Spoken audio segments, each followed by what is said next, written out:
Assalamualaikum warahmatullahi wabarakatuh. Bismillahirrahmanirrahim. Alhamdulillahi rabbil alamin. Wassalatu wassalamu ala asyrafil anbiya'i wal mursalin wa ala alihi wa ashabihi ajma'in. Amma ba'du, faqala Allah ta'ala fi muhkami tanzih wa huwa asdaqul qailin. A'udzu billahi as-sami'il 'alim minasy syaithanir rajim. Bismillahirrahmanirrahim. Wa man yabtaghi ghairal islami dina falan yuqbala minhu wa huwa fil akhirati minal khasirin. Wa qala an-nabiyyu sallallahu alaihi salatu wassalam, man yuridillahu bihi khaira yufaqqihhu fid din. Rawahul Imam Al-Bukhari. Sadaqallahul azim wa sadaqa rasuluhun nabiyul habibul karim wa nahnu ala dhalika minasyahidina wa syakirin walhamdulillahi rabbil alamin. Para permisa yang dirahmati Allah Subhanahu wa taala, kembali kita berjumpa dalam episode yang kedua, pembahasan tentang kitab Bulughul Maram, hadis yang ketiga. Baiklah pemirsa yang budiman, dimanapun Anda berada, mari kita awali pembacaan kitab Bulughul Maram kita ini, pengkajian tentang kitab Bulughul Maram, dengan sama-sama membaca Ummul Kitab Surat Al-Fatihah. Semoga kita semua diberikan hidayah, petunjuk oleh Allah Subhanahu wa taala ke jalan yang diridhoinya. Semoga kita semua diberikan inayah, pertolongan zahir batin di dalam menjalankan tugas dan tanggung jawab kita di hadapan Allah Subhanahu wa taala. Dan mari semoga kita diberikan taufik, kekuatan oleh Allah Subhanahu wa taala untuk menegakkan nahi mungkar, untuk mengajak kepada kema'rufan, kebaikan, sehingga insyaallah diri kita, keluarga kita, saudara-saudara kita, dan masyarakat kita serta umat Nabi Muhammad sallallahu alaihi wasallam dimanapun mereka berada, mudah-mudahan semuanya mendapatkan syafaat dari baginda Rasulullah sallallahu alaihi wasallam. Ala hadhihi niyyah wa ala kulli niyatin salihah wa ila hadratin nabiyil mustafa Muhammadin sallallahu alaihi wasallam syai'un lillahi lahumul fatihah. A'udzu billahi minasyaitonir rajim. Bismillahirrahmanirrahim.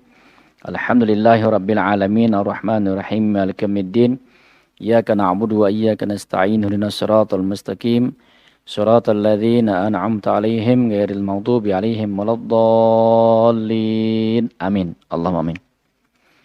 Baik para pemirsa, marilah kita lanjutkan pengajian taklim kita pada hadis yang ketiga.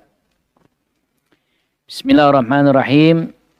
Qala al-muhaddits rahimallahu tabaraka wa ta'ala wa nafa'ana wal muslimin bi'ulumihi wa bi'ulumi masyayikhina fid dharaini amin Allahumma amin.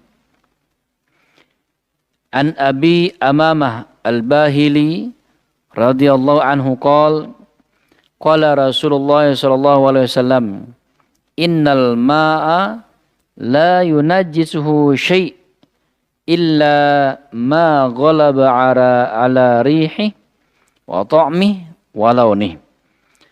Akhrajahu Ibnu Majah wa dha'fahu Abu Hatim walil Baihaqi. Al-ma'u tahurun illa in tagayyara rihuhu wa ta'muhu wa launuhu binajasatin tahdutsu fihi. Dari Abu Amamah al-Bahili, semoga Allah meridainya, bahwasanya beliau berkata, Rasulullah sallallahu alaihi wasallam bersabda, innal ma'a, sesungguhnya air itu la yunajjisuhu syai', tidak bisa dikotori, dinajisi oleh sesuatu apapun. Illa ma ghalaba ala rihihi, ay illa ma yataghayyara ala rihi. Kecuali apabila berubah sifat-sifat air tersebut, yaitu rihi. Yang pertama adalah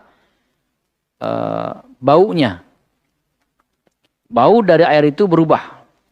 Maka ketika sifat air itu berubah, apakah air itu sedikit atau banyak, menjadilah air itu mutanajis, artinya air yang sudah terkena najis. Wa ta'mihi, kemudian berubah rasanya. Ketika air itu berubah rasanya yang tadinya tawar menjadi manis atau asin, maka jadilah air tersebut air najis. Dan walau nihi, ketika air tersebut, air yang mutlak tersebut bercampur dengan najis, menyebabkan warna dari air tersebut berubah, apakah menjadi kuning atau menjadi abu-abu, itu maka menjadi air itu najis.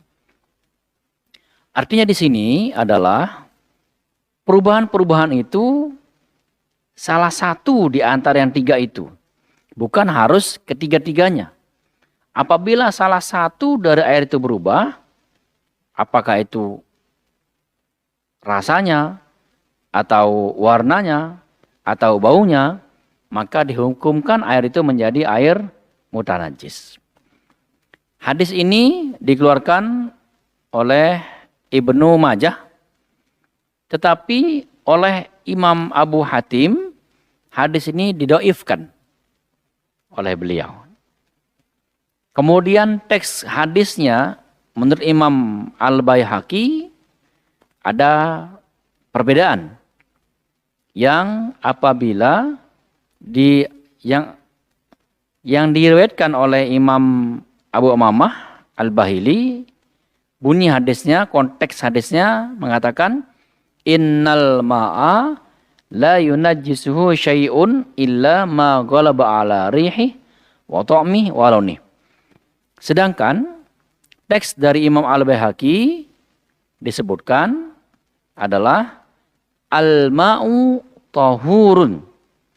Air itu adalah suci illa in tagayyara rihuhu, kecuali apabila berubah rihuhu, yaitu baunya, ya, baunya berubah, au ta'muhu, atau rasanya berubah, au launuhu, atau warnanya berubah. Binajasatin tahdutsu fihi, dengan sebab, ba di sini dinamakan ba sababiyah. Sedangkan dalam teks hadis riwayat Imam Al-Baihaqi berbunyi al-ma'u tahurun illa in tagayyara rihuhu au ta'muhu au launuhu binajasatin tahdutsu fih. Artinya air itu adalah suci kecuali apabila berubah rihuhu, baunya, au ta'muhu, atau rasanya, au launuhu, atau warnanya, binajasatin, dengan bercampurnya atau dengan jatuhnya najis, tahdutsu fihi, yang terjadi pada air yang suci tersebut. Maka air itu ketika berubah salah satu di antara sifat-sifat air tadi akan menjadi najis. Ya. Kemudian makna secara global bahwasanya air itu akan menjadi najis, air yang tentunya banyak akan menjadi najis idza waqa'at fihi najasah, apabila jatuh pada air tersebut suatu najis, wa ghayyarat ahadu awsafihi ats-tsalatsah. Dan berubah salah satu saja sifat-sifat air yang 3. Wal muradu bil awsafi, dan yang dimaksudkan dengan sifat-sifat air tadi adalah laun, yaitu warnanya, wa ta'mu, rasanya, warihu, dan baunya. Wa yata'abbarul ma'u tahiran mutahhiran idza lam taghayyaran najasah adul awsafil madhkurah. Dan diibaratkan air itu adalah suci lagi mensucikan ketika tidak ada najis yang merubah salah satu sifat dari air tersebut. Ya. Kemudian ghalaba ala rihihi wa ta'mihi wa launihi. Al-muradu, yang dimaksudkan dengan kalimat wa ghalaba ala rih itu adalah tagayyara. Di sini teks hadisnya mengatakan ghalaba. Ghalaba bermakna tagayyara, apabila berubah. Kemudian yafhamu minhu annahu law tagayyara bi tahirin kama warada fa innahu la yunajjisu bal huwa tahirun ghairu mutahhirin. Yasta'malu fil adati min aklin wa syarbin la fil ibadat min wudu'in wa ghuslin. Dipahami bahwasanya apabila air tersebut berubah bitohirin, dengan sesuatu yang suci. Ada air yang suci, tahiran mutahiran, tahirun mutahirun. Ada air yang suci dan bisa mensucikan, tapi tagayyara bitohirin, bercampur dengan air yang suci. Ya. Air yang suci bercampur dengan yang suci. Misalkan contoh, ada air suci lagi mensucikan, yakni air mutlak di kamar mandi, atau di kubangan, atau di ember. Ini air suci dan mensucikan. Ketika air tersebut lau tagayyara bitahirin, bercampur dengan sesuatu yang suci, la yunajjisu, maka hukumnya tidak najis. Misalkan bercampurnya dengan minyak wangi. Ketika air suci ini bercampur dengan setetes minyak wangi, kemudian tapi salah satu sifatnya berubah, jadilah air itu menjadi ada wangi-wanginya. Secara secara baunya dia berubah. Walaupun warnanya masih tetap bersih, jernih, kemudian rasanya juga enggak ada rasanya, tapi baunya, bau minyak wangi, ada bau-baunya. Sedangkan minyak wangi itu adalah suci. Maka jadilah air tersebut la yunajjisu, tidak dikategorikan menjadi air najis. Bal huwa tahirun, akan tetapi air tersebut menjadi air yang tahirun, air yang suci, ghairu mutahhir, tapi tidak bisa mensucikan. Misalkan seperti air ini sudah berubah karena percampuran dengan minyak wangi, itu suci airnya. Suci. Tapi tidak bisa membuat pakaian kita yang terkena najis misalkan dibasuh atau disucikan dengan air tersebut, nggak bisa. Karena dia adalah gairu mutahhirin. Yasta'malu fil adat, maka dipakai pada biasa-biasanya min aklin. Ya, dari makan, wasyarbin, dan minum. Boleh? Boleh. Digunakan pada kebiasaan kita untuk masak, untuk makan, untuk minum, untuk mencuci pakaian yang biasa-biasa saja, itu boleh. Tapi la fil ibadat, bukan atau tidak boleh dipakai untuk ibadah. Yang mana maksudnya ibadah itu? Min wudu'in wa ghuslin. Dari wudu atau mandi. Ketika air tersebut yang sudah bercampur dengan air yang suci seperti percampuran dengan minyak wangi tersebut, kita pakai untuk berwudu, maka wudu kita menjadi tidak sah. Atau kita mau mandi junub, mau jadi mandi besar, kita pakai air yang sudah tercampur dengan yang suci. Nah, ini kadang-kadang banyak terjadi, kita mandi dengan air kembang.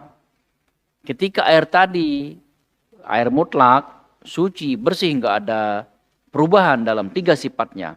Ketika kita ambil kembang, taruh di air tersebut, kita taruh air di air tersebut, airnya akan menjadi wangi. Maka air tersebut tidak boleh dipakai untuk berwudu atau mandi junub. Kalau mandi biasa bagaimana? Boleh? Boleh. Ya. Kalau dipakai minum boleh? Boleh. Buat masak boleh? Boleh. Buat makan boleh? Boleh. Ya. Tetapi kalau dipakai untuk menghilangkan najis itu nggak boleh. Sama seperti kita membasuh, ketika kita sudah buang air kecil. Kita memakai teh, nggak boleh. Tetap dihukumi najis. Atau kita memakai air kopi. Atau kita memakai misalkan air kelapa untuk membasuh najis setelah kita buang air kecil. Itu nggak boleh. Ataupun kadang-kadang di kamar mandi ini yang keliru. Kamar mandi kemudian embernya kecil. Ember kita kecil. Nah, itu sudah mustakmal atau air itu sudah bercampur dengan air yang suci. Percampuran dengan air suci. Misalkan bekas wudhu kita. Ini dalam mazhab Imam Syafi'i. Ketika air bekas wudhu kita itu jatuh pada tempat kulah atau kubangan yang kurang dari 2 kulah, maka itu namanya percampuran dengan yang suci. Maka air tersebut tidak boleh dipakai untuk bersuci. Apalagi untuk menghilangkan najis. Nah, itu yang kita pakai untuk cebok. Sedangkan cebok itu kan perlu air yang bersih, ya, suci. Nah, ketika kita pakai air itu untuk bersuci, maka tetap dihukumi badan kita itu adalah muatan najis. Bahkan akan lebih banyak ketika air itu menyiprat ke paha kita, maka paha kita menjadi muatan najis. Ketika ke kaki kita akan muatan najis. Ketika kita pakai celana kita menjadi najis. Sarung muatan najis. Kita jalan ke musola, air yang tadi kita pakai, musola jadi atau masjid jadi najis. Sampai mengalir kemana-mana. Itulah sangat pentingnya kita membahas tentang air ini. Ketika kita salah memakai air untuk bersuci, berwudu dan sebagainya, maka apa artinya kita sholat? Ketika kita wudu dengan air yang najis, maka semua akan menjadi batal, semua akan menjadi kacau soal kita. Nah, itulah makanya dalam kitab hadis pun dibahas tentang wudu, hukum fikih. Jadi hukum fikih itu bukan hanya membahas tentang fikih, nggak ada hadisnya. Bahkan dalam hadis pun ada hukum fikihnya. Baik, kita lanjutkan. Ya. Tahdutsu fihi. Tadi ada hadis mengatakan binajasat tahdutsu fihi. Apa artinya? Tasqutu fihi. Tisaqata. Ya, artinya jatuh pada air itu. Wada'afuhu. Kenapa di sini Imam Ibnu Majah mendoifkan hadis ini? Li'annahu min riwayati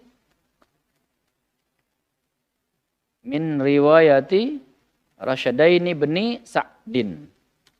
Karena hadis ini diriwayatkan oleh Imam Imam Rashidin bin Sa'id. Sedangkan Imam Rashidin ini adalah wa qad kana rajulan sholihan. Beliau adalah sungguh orang laki-laki yang soleh, yang taat ibadahnya, fi dinihi, dalam agamanya. Orang soleh, orang baik ini sebenarnya. Fa'adaraktuhu ghaflatas sholihin fataraku. Maka saya menemukan Rashidin ini lemah, ghaflatas sholihin fatarakuhu, lemah dalam kesolehannya. Artinya dalam kelompok orang-orang soleh itu dia termasuk orang yang lemah. Orang yang lemah. Artinya lemah ini lemah dalam ibadah ketika dikelompokkan dengan orang-orang yang soleh. Dia yang katakanlah rankingnya itu belakang. Kesolehannya itu tidak seperti orang-orang yang soleh banget. Tidak. Jadi kesolehannya itu di bawah gitu. Di bawah orang-orang yang soleh. Walaupun memang benar orang-orang yang soleh. Tapi ketika dikelompokkan ke dalam kelompok orang-orang yang soleh, kesolehannya beliau jadi lalai. Artinya goflah di sini lalai sebenarnya artinya.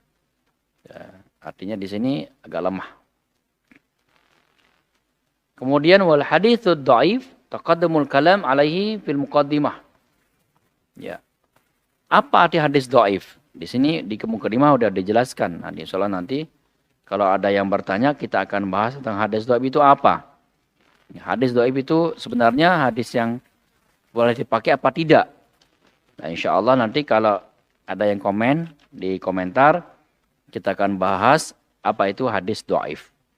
Tapi sekarang kita nggak akan bahas karena kita akan fokus ke materi kita. Kemudian ajmal ulama ala anna al-ma idza waqa'at fihi najasah fatagayyarat ahad awsafihi launuhu aw ta'muhu aw rihu fa huwa najis. Ittifaq ulama, ijma' ulama mengatakan bahwasanya air itu apabila jatuh padanya najis, kemudian air tersebut menjadi berubah salah satu saja dari 3 sifat air, yaitu warnanya, rasanya, dan baunya, maka hukum air tersebut menjadi najis. Itu kesimpulannya. Ya. Kemudian Abu Umamah itu siapa? Nah, ini hadis ini kan dari Abu Umamah Al-Bahili tadi. Hadis yang ketiga ini. Perawinya. Abu Umamah As-Saddi Ibnu Ajlan Al-Bahili. Sahabi masyhur. Beliau orang yang masyhur. Abu Umamah ini orang yang masyhur. Orang yang terkenal. Di antara golongan-golongan para sahabat. Warawa. Beliau merawikan hadis itu ada 250 hadis. Jadi 250 hadis. Jadi tadi kalau Imam Abu Hurairah tadi meriwayatkan 5.383 hadis. Masya Allah. Kemudian kalau Abu Sa'id itu meriwayatkan 1.170 hadis. Sedangkan Abu Umamah meriwayatkan 250 hadis. Beliau tinggal di Mesir. Ya. Kemudian intaqala ila Hamsin. Kemudian pindah ke Hamas. Beliau meninggal di Hamas itu ya. Pada tahun ke 81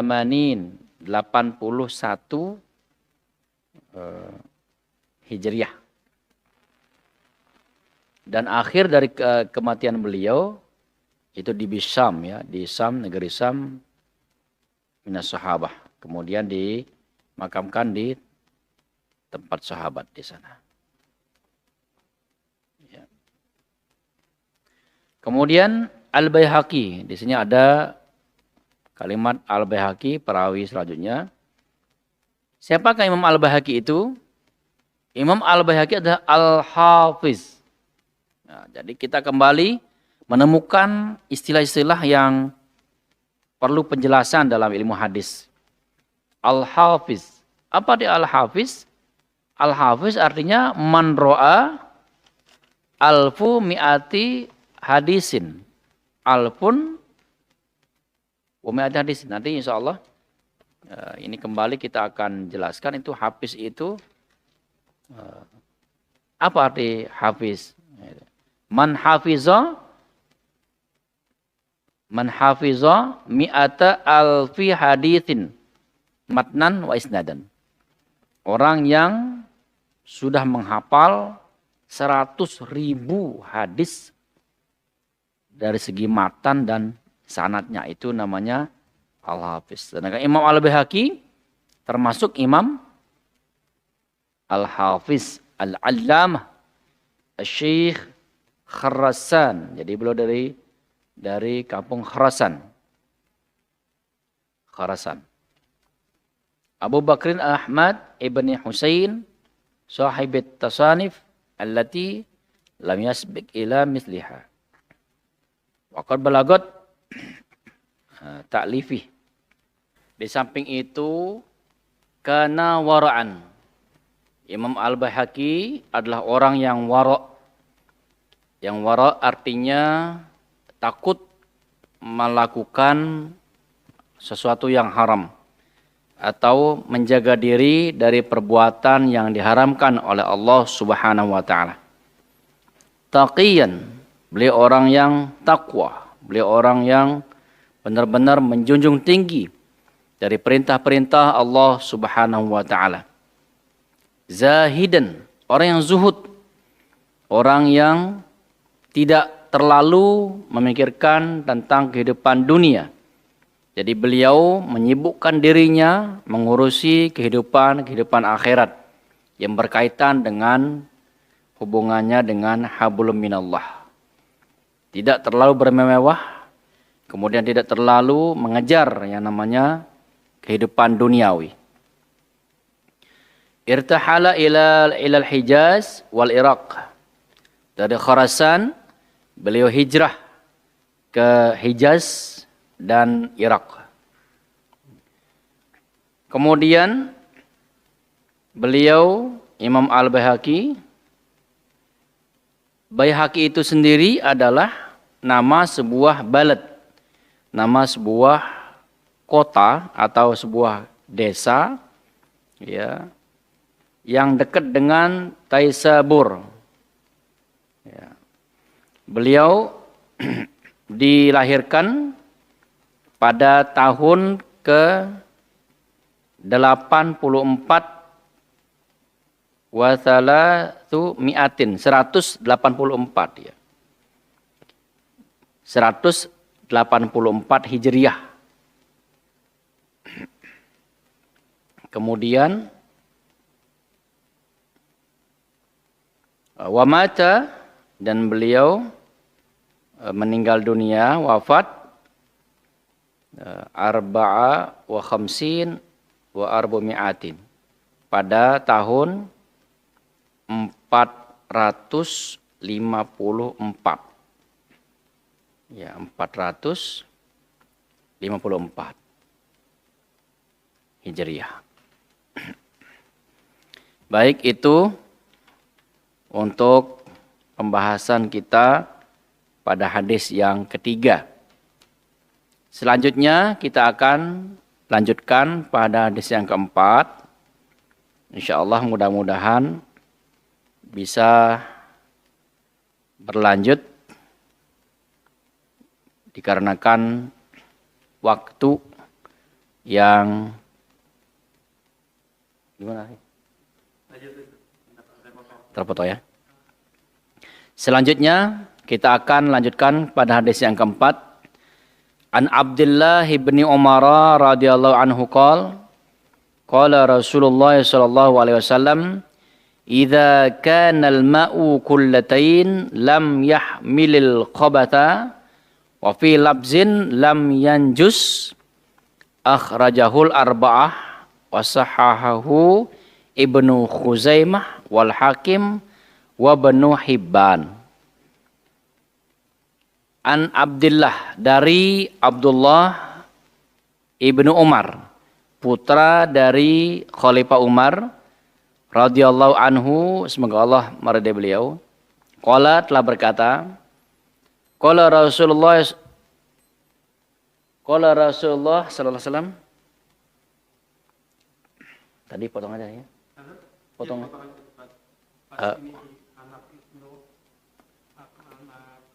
Iya. Iya. Dari Abdullah putra Umar radhiyallahu anhu bahwasanya beliau berkata, qala Rasulullah sallallahu alaihi wasallam, Rasulullah sallallahu alaihi wasallam bersabda, idza kana al-ma'u, apabila air itu, kullatain, berjumlah 2 kullah, lam yahmilil khobatha, maka tidak akan mengandung dari kotoran. Artinya apa? Air yang berjumlah 2 kullah, maka tetap dalam keadaan suci. Wa fi labzin lam yanjus. Pada sebuah lafaz hadis mengatakan lam yanjus, artinya tidak najis. Hadis ini diriwayatkan oleh Imam Al-Ba, imam yang 4. Tadi udah kita bahas imam yang 4 itu siapa saja. Dan disahihkan oleh Ibnu Khuzaimah dan Imam Al-Hakim dan Ibnu Hibban. Mana dari hadis ini adalah beberapa orang yajibun Nabi sallallahu alaihi wasallam bertanya kepada Nabi sallallahu alaihi wasallam, man yas'alahu bijawabi muhkimin sadidin liyakunu nabrosan. Bahwasanya mana hadis ini adalah bi annal ma'a idza kana kullatain lam yahmil al khabatha falam yakbil an najasah bal yadfa'uha an nafsi. Mana hadis ini adalah bahwasanya air apabila berjumlah 2 kullah, maka air tersebut tidak mengandung najis, maka tidak membawa najis, bahkan bisa menolak najis tersebut dengan dirinya. Kemudian di sini dijelaskan bahwa kembali kullatain, 2 kullah itu al-tathniyah, ya, seperti yang tadi yang udah kita bahas di awal. 2 kullah itu ya menurut ritelnya orang Irak berjumlah 500 liter ritel. Kemudian kalau ditimbang dari ukuran Mesir itu 46 ritel dan 3 asba, 3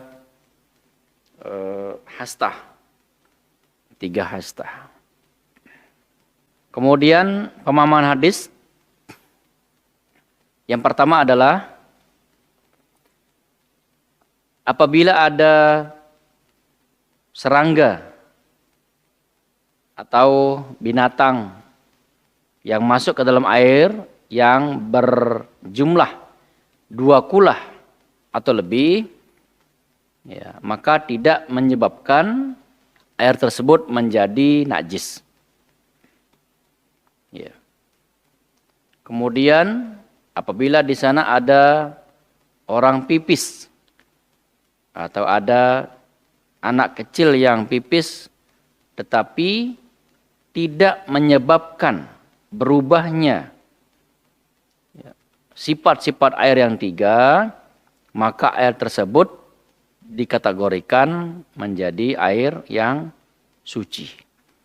Namun apabila air yang 2 kula atau lebih itu terkena oleh najis dan berubah salah satu sifat air itu, apakah menjadi kuning atau baunya berbau menyengat, maka dikategorikan air itu menjadi najis.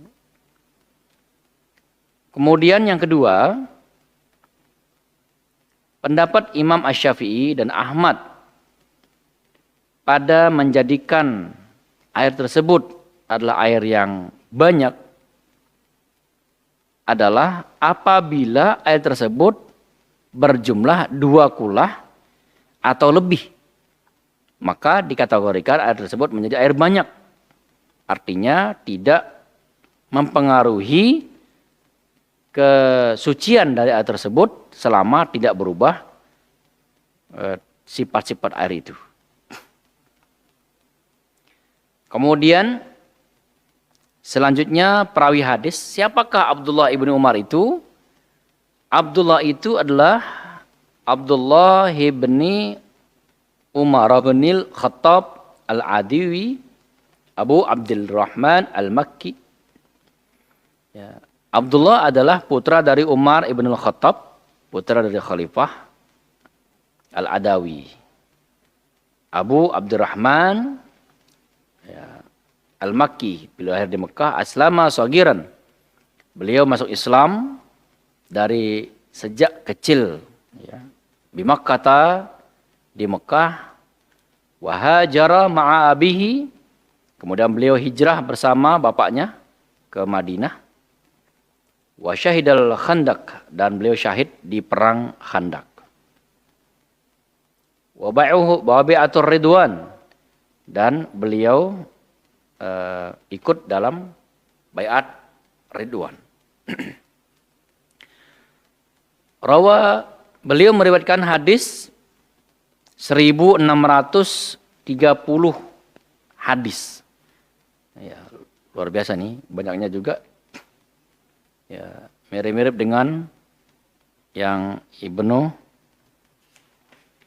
tadi yang kedua ya, yaitu Sa'id Al-Khudri. Itu mirip meriwayatkan hadis 1100, ini 1600 ya, lebih banyak lagi. Kemudian warawa anhu ya, banuhu Salim wa Hamzah. Kemudian beliau wafat di Mekah pada tahun 94 Hijriah dan dimakamkan di Mekah. Kemudian Al-Hakim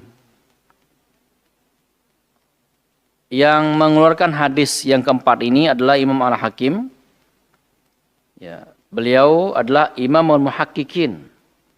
Imam yang benar-benar imam yang muhakkik. Ya, gelarnya Al-Muhaqqiq.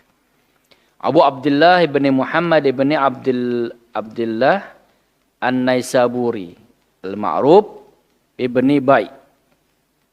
Ulida sanata ihda wa asyrin wa salasami'atin. Beliau dilahirkan pada tahun 321 Hijriah. Kemudian beliau rihlah pindah ke Irak. Ya. Wahwa ibnu Ishrin, dan dia adalah putra dari 20. Putra dari yang ke-20. Ya. Wahajja, kemudian beliau melaksanakan ibadah haji. Ya.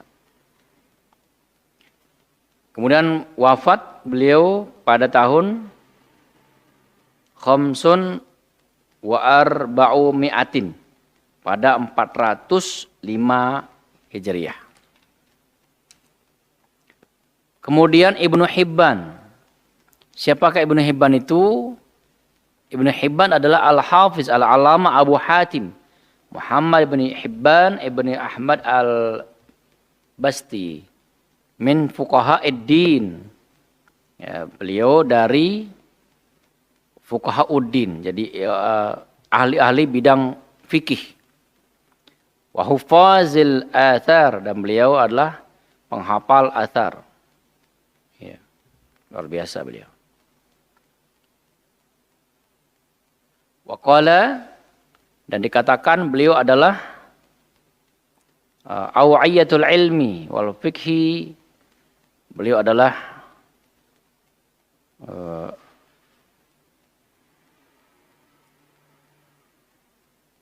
orang yang paham terhadap agama. Ilmunya luas, luar biasa sekali. Kemudian di sini dikatakan bahwa beliau adalah uqala'ur rijal. Masya Allah. Jadi kalau ada kata-kata rijal berarti orang yang kuat. Sedangkan aqala di sini orang yang berakal, berarti akalnya kuat sekali. Orang jenius kalau bahasa kita sekarang itu. Orang Ibnu Hibban ini adalah manusia yang jenius. Luar biasa. Kalau ulama menjeniuskan sesama ulamanya, ulama hadisnya, ini berarti beliau adalah orang yang terpandang. Orang yang punya wibawa yang hebat. Luar biasa sekali. Mata sanata wa khamsina wa thalathami'ah. Beliau wafat pada tahun ke 354 Hijriah. Wa huwa fi syarih thamanin, pada 10 yang kedua. Demikian sesi kedua ini sudah kita bahas tentang 2 hadis. Mudah-mudahan apa yang sudah kita bahas dapat kita pahami bersama dan kita amalkan ketika kita berwudu, ketika air tersebut berubah 3 sifat, salah satunya apabila air itu kurang dari 2 kulah, maka air itu akan menjadi najis apabila tercampur dengan najis.